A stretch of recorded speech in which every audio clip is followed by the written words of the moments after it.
Old ইয়ে কি বলে এটা, ওল্ড কি এটা, ওল্ড ভাইজ্যাক। ধৃতি, ও ধৃতি কেমন আছেন? ধৃতি একমাত্র ভালো আছে, দিব্যি ঘুমাচ্ছে, খাচ্ছে যাচ্ছে। আমি ভেবেছিলাম ও সবচেয়ে ডিস্টার্বিং হবে, কিন্তু দেখতে পাচ্ছি ওই ভালো, তাই না?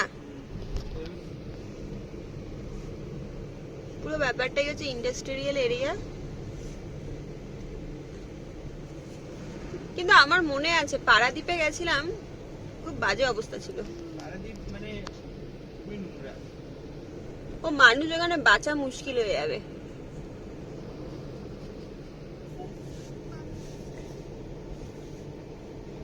এত গাছ না, তাই পলিউশনটা অত বেশি ইয়ে করতে হয় না।